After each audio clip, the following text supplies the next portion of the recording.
Us now is Senator Dianne Feinstein, a Democrat of California and ranking member of the Senate Judiciary Committee. Thank you so much for coming in. Thank you. I want to ask about that dinner that the president had and on immigration. You landed in a little bit of hot water with some on the left of your party recently by saying that President Trump could be a good president and that he can learn and change. Do you feel vindicated this week? I expressed a hope. Yeah. And do you feel vindicated that now that this week he actually sat down with Pelosi and Schumer? I would say this is a start, because big bills be bipartisan. I've learned that over 24 years. And people have to work together. And when a two-party system, the president becomes a point of reconciliation between the two. And that's been the history of leaders going up, sitting down with the president, working something out. So this, to me, was a bit of regular order that might be able to produce something. And we have in California at least a third of all of the Dreamer DACA population out there. I know a number of their stories, and they're heartrending. And they are so good. They are amazing young people, because they were young enough when they came here, for the most part, to be able to really grasp hold of the dream of America. That if you work hard, if you get yourself educated, you can do well. Let me turn to Russia. Special Counsel Robert Mueller is now in possession of Russian-linked ads that ran on Facebook during the campaign. Do you have any indication as to whether Jared Kushner's data operation during the Trump campaign had any role in selecting Facebook targets for the Russians? No, not at this time. No indication, or? No. We have just hired 2 investigators to work the Democratic side of the judiciary investigation, which largely deals with obstruction of justice and the Russia-Trump connection, if there is one, and if it rises to the level of collusion. And so this will take a sustained effort.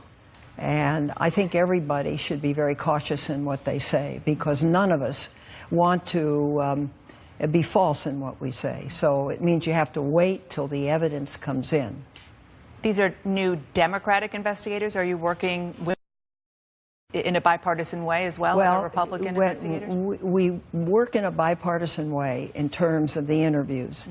The team, the staff just interviewed Donald Trump Jr. It was a 5-hour interview. Republicans went first for an hour, and then Democratic staff questioned. And then I've just received the transcript. We'll look at the transcript.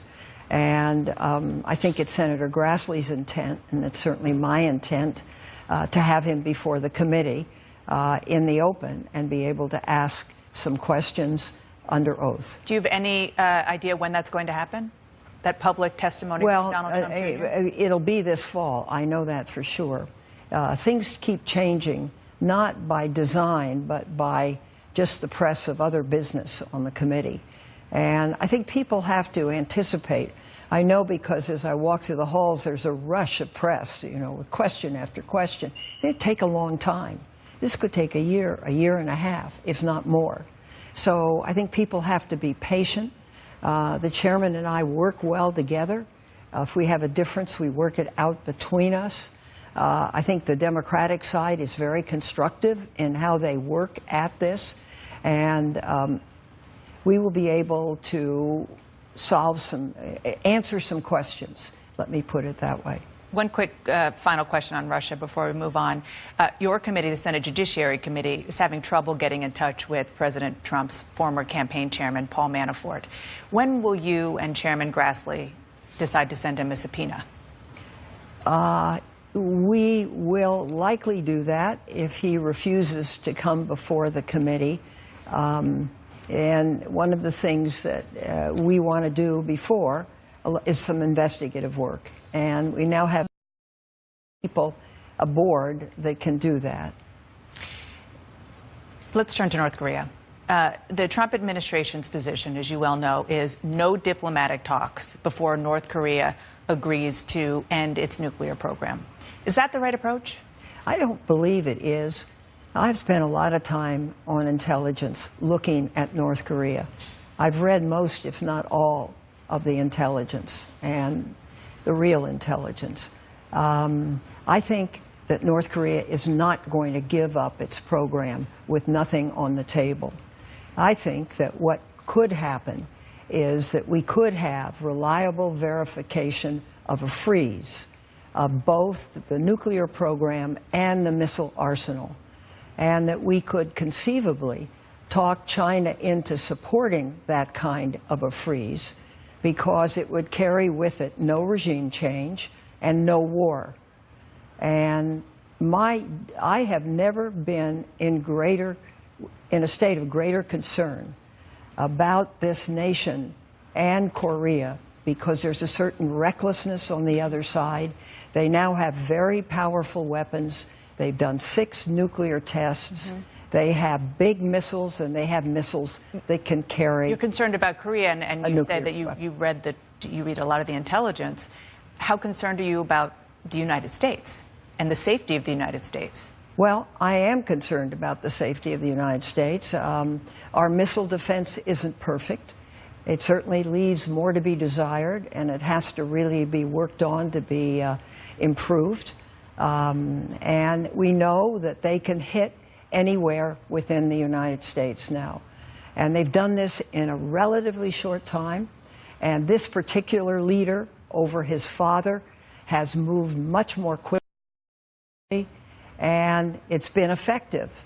The science apparently is good because they've been able to put together tests that are successful. I want to ask you about something that happened this past week. A conservative group, in fact, several conservative groups, are accusing you of being anti-Catholic because you were questioning one of the president's judicial nominees, and you talked about the fact that dogma and law are 2 different things, but that dogma lives loudly within you.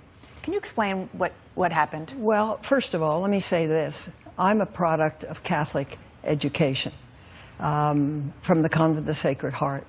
I sat in doctrine classes for 4 years, 5 days a week. I think Catholicism is a great religion. I have great respect for it. I've known many of the archbishops that have been in my community. We've had dinner together. We've spoken together over many, many decades. And I've tried to be helpful to the church whenever I could. Having said that, this is a woman that has no real trial or court experience. And therefore, there is no record. She's a professor, which is fine. But all we have to look at are her writings. And in her writings, she makes some statements which are questionable, which deserve questions. For example, and this is pretty much a near quote, it may well be that a Catholic judge cannot be independent.